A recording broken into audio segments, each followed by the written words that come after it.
ನಮಸ್ಕಾರ ವೀಕ್ಷಕರೇ, ಆನ್ಲೈನ್ ಟಿವಿಗೆ ಸ್ವಾಗತ. ನಾನು ನಿಮ್ಮ ಎನ್.ಕೆ.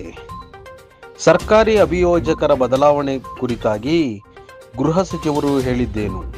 ಬೆಂಗಳೂರು ಚಿತ್ರದುರ್ಗದ ರೇಣುಕಾಸ್ವಾಮಿ ಕೊಲೆ ಪ್ರಕರಣದ ಸರ್ಕಾರಿ ಅಭಿಯೋಜಕರ ಬದಲಾವಣೆಯ ಪ್ರಸ್ತಾವನೆ ಸರ್ಕಾರದ ಮುಂದೆ ಇಲ್ಲ ಎಂದು ಗೃಹ ಸಚಿವ ಡಾಕ್ಟರ್ ಜಿ ಪರಮೇಶ್ವರ್ ಅವರು ಹೇಳಿದರು. ಅವರು ಬೆಂಗಳೂರಿನ ಸದಾಶಿವನಗರದ ತಮ್ಮ ನಿವಾಸದ ಬಳಿ ಸುದ್ದಿಗಾರರೊಂದಿಗೆ ಮಾತನಾಡಿ, ಕಾನೂನು ಸಲಹೆಗಾರರು ಏನೆಲ್ಲ ಸಲಹೆಗಳನ್ನು ನೀಡುತ್ತಾರೋ ಅದರ ಆಧಾರದ ಮೇಲೆ ಮುಂದಿನ ನಿರ್ಧಾರಗಳನ್ನು ಕೈಗೊಳ್ಳಲೇಬೇಕಾಗುತ್ತದೆ.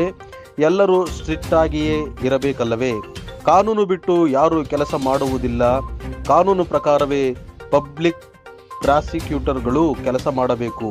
ಯಾರನ್ನೇ ನೇಮಿಸಿದರೂ ಸಹ ಕಾನೂನು ಪುಸ್ತಕ ಒಂದೇ ಅಲ್ಲವೇ? ಅದರ ಪ್ರಕಾರವೇ ಕೆಲಸ ಮಾಡಬೇಕಾಗುತ್ತದೆ ಎಂದು ತಿಳಿಸಿದರು. ಅವರ ಮುಂದಿನ ನೆರಳಲ್ಲಿ ಆಗಿರ್ತಕ್ಕಂಥದ್ದು ಅನ್ನೋ ಒಂದು ಕಾರಣಕ್ಕೆ ಅವರ ರಾಜೀನಾಮೆಗೆ ಪಟ್ಟಿರತಕ್ಕಂಥದ್ದು ಈಗ ಅದನ್ನೇ ಪ್ರೂವ್ ಮಾಡಲಿ. ಈಗ CBI ಕೂಡ ಸಿಬಿಐ ಅಂತ ಯಾವಾಗೂ ಕೂಗಾಡ್ತಿರ್ತಾರೆ. CBI ಕೂಡ ಪ್ರವೇಶ ಮಾಡಿದೆ ಇದಕ್ಕೆ ಇನ್ವೆಸ್ಟಿಗೇಷನಲ್ಲಿ. ಬ್ಯಾಂಕ್ ಫ್ರಾಡ್ ಅಂತೇಳಿ ಅವರು ಕೂಡ ಇನ್ವೆಸ್ಟಿಗೇಷನ್ ಮಾಡ್ತಾ ಇದ್ದಾರೆ. ಮಾಡಲಿ. ಪೆಟ್ರೋಲ್ ಡೀಸೆಲ್ ಕಡಿಮೆ ಆಗ್ಬೋದಾ ಸರ್? ಸರ್ಕಾರನೇ ಏನಾದರೂ ಈಗ ತೀರ್ಮಾನ ಮಾಡಿದ್ದೀವಿ, ಪ್ರಕಟಣೆ ಮಾಡಿದ್ದೀವಿ, ಜನ ಪೇಮೆಂಟ್ ಮಾಡ್ತಾ ಇದ್ದಾರೆ. ಆಯಿತಾ? ಆಮೇಲೆ ಪಕ್ಕದ ರಾಜ್ಯದವರು ಕೂಡ ಇಲ್ಲಿಗೆ ಬಂದು ತೊಗೊಂಡು ಹೋಗ್ತಾರೆ. ಯಾಕೆಂದ್ರೆ ಇನ್ನೂ ಕಡಿಮೆ ಇದೆ ಅಂತೇಳಿ ಇಲ್ಲೇ ಬಂದು ಪೆಟ್ರೋಲ್ ಹಾಕ್ಸ್ಕೊಂಡು ಹೋಗ್ತಾರೆ. ಆ ಪರಿಸ್ಥಿತಿ ಇಲ್ಲಿರುವಾಗ ಕಡಿಮೆ ಮಾಡೋ ಪ್ರಶ್ನೆ ಬರಲ್ಲ. ಪೆಟ್ರೋಲ್ ಡೀಸೆಲ್ ಜೊತೆ ನೀರಿನ ಬಿಲ್ ಹೆಚ್ಚಿಗೆ ಮಾಡುವ ಬಗ್ಗೆ ಏನೋ ಚರ್ಚೆ ನಡೀತಿದೆ ಅಂತ. ಗೊತ್ತಿಲ್ಲ, ಅದು ನಮ್ಮ ಉಪಮುಖ್ಯಮಂತ್ರಿಗಳಿಗೆ ಸೇರಿ ಇಲಾಖೆ.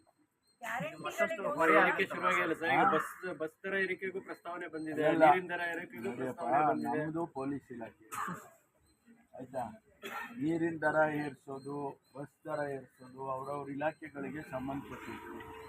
ಅದಕ್ಕೆ ನಮಗೆ ಏನಾದರೂ ಕೇಸ್ ಬಂದು ಅವ್ರ ಮೇಲೆ ಕೇಸ್ ಬುಕ್ ಮಾಡಿ ಅಂತ ನೀವು ಕಂಪ್ಲೇಂಟ್ ಕೊಟ್ಟರೆ ಅವಾಗ ನಮಗೆ ಬರುತ್ತೆ. ಇಲ್ಲಿ ತನಕ ಆ ರೀತಿ ಯಾವುದೂ ಆಗಿಲ್ಲ. ಕೊಡಿ, ಯಾರು ಕೇಸ್ ಕೊಟ್ಟರು ನಾವು ತಗೊಂತೀವಿ. ನಾವು ಚೀಫ್ ಮಿನಿಸ್ಟರ್ ಆಗಲಿ, ನಾನಾಗಲಿ, ಅವರು ಏನು ಸಲಹೆಗಳು ಕೊಡ್ತಾರೋ ಆ ಸಲಹೆಗಳ ಮೇಲೆ ಹೋಗ್ತೀವಿ. ಲೀಗಲ್ ಅಡ್ವೈಸ್ ಬೇಕಂತ ಮಾಡಿದಾರಲ್ಲ, ಲೀಗಲ್ ಅಡ್ವೈಸ್ ತೊಗೊಂಡೇ ಮಾಡ್ತೀವಿ. ಯಾರನ್ನ ಯಾವಾಗ ಮಾಡಬೇಕು, ಯಾರಿಗೆ ಯಾವ ಕೇಸ್ನಲ್ಲಿ ಯಾರಿಗೆ ಕಳಿಸ್ಬೇಕು. ಪ್ರಸನ್ನಕುಮಾರ್ ನೇಮಕ ಮಾಡಿದ್ಮೇಲೆ ಮತ್ತೆ ಬದಲಾವಣೆ ಯಾಕೆ ಸರ್? ಗೊತ್ತಿಲ್ಲ ನಮಗೆ. ಅವ್ರು ಸ್ಟ್ರಿಕ್ಟ್ ಆಗಿದ್ದಾರೆ, ಅವ್ರು ಯಾರ ಮಾತು ಕೇಳಲ್ಲ ಅಂತ ದರ್ಶನ್ ಕಡೆಯವರು ಹೇಳಿದ್ದಾರೆ. ಎಲ್ಲರೂ ಸ್ಟ್ರಿಕ್ಟ್ ಆಗೇ ಇರಬೇಕಲ್ವ? ಕಾನೂನು ಬಿಟ್ಟು ಯಾರು ಮಾಡೋಕ್ಕಾಗಲ್ಲ. ಬದಲಾವಣೆ ಕಾನೂನಿನ ಪ್ರಕಾರನೇ ಎಲ್ಲ ಪಿಗಳು ಕೆಲಸ ಮಾಡಬೇಕು. ಯಾರನ್ನೇ ಅಪಾಯಿಂಟ್ ಮಾಡಿದ್ರು ಕೂಡ ಕಾನೂನು ಲಾ ಬುಕ್ ಒಂದೇ ಅಲ್ವಾ? ಲಾ ಪ್ರೊವಿಷನ್ಸ್ ಒಂದೇ ಇರುತ್ತೆ. ಅದನ್ನ ಬೇರೆ ಥರ ಮಾಡೋಕ್ಕಾಗಲ್ಲ. ಸರ್ಕಾರದ ಮುಂದೆ ಪ್ರಪೋಸಲ್ ಇದೆಯಾ ಬದಲಾವಣೆ ಮಾಡಲಿ? ಆ ರೀತಿ ನನಗೆ ಗೊತ್ತಿಲ್ಲಪ್ಪ. ನನಗೆ ಗೊತ್ತಿರೋ ಹಾಗೆ ಅಂಥದ್ದೇನು ನನಗೆ ಗೊತ್ತಿಲ್ಲ. ಏನಾರ ಬದಲಾವಣೆ ಒಂದು ವೇಳೆ ಮಾಡಿದರೂ ಕೂಡ ಅದರಲ್ಲಿ ಏನು ತಪ್ಪೇನಿಲ್ಲ. ಅದನ್ನ ಒಂದು ವೇಳೆ ಆ ರೀತಿ ತೀರ್ಮಾನ ತಗೊಂಡ್ರೆ ಅದಕ್ಕೇನಾದರೂ ಇದನ್ನ ರೀಸನಿಂಗ್ ಇಟ್ಕೊಂಡೇ ಮಾಡಿರ್ತಾರೆ. ಇಷ್ಟು ದಿನಗಳ ವಿಚಾರಣೆ ನಂತರ ಸರ್, ಈಗ ದರ್ಶನ್ ಅವರು ಸ್ವಇಚ್ಛೆ ಹೇಳಿಕೆ ಕೊಟ್ಟಿದ್ದಾರಂತೆ. 30 ಲಕ್ಷ ಡೀಲ್ ಆಗಿತ್ತು ಮೃತದೇಹವನ್ನು ವಿಲೆ ಮಾಡುವ ವಿಚಾರದಲ್ಲಿ ಅಂತ ಸ್ವಇಚ್ಛೆ ಹೇಳಿಕೆ ಕೊಟ್ಟು ಒಪ್ಕೊಂಡಿದ್ದಾರಂತೆ ಸರ್. ಹೌದಾ?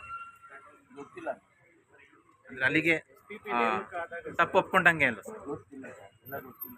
ಒಳಗಡೆ ಏನು ನಡೀತಾ ಇದೆ ಅನ್ನೋದು ನಮಗೆ ಏನು ಗೊತ್ತಾಗುತ್ತೆ? ನಿಮಗೆ ಗೊತ್ತಾಗ್ತಾ ಇದೆ ಅಲ್ವಾ? ನನಗೆ ಗೊತ್ತಾಗೋದಿಲ್ಲ, ನಿಮ್ಗೆ ಗೊತ್ತಾಗ್ತಿಲ್ಲ. ಹೆಂಗೆ ಇದು? ಇದಕ್ಕೊಂದು ತನಿಖೆ ಮಾಡಬೇಕು ಅಂತ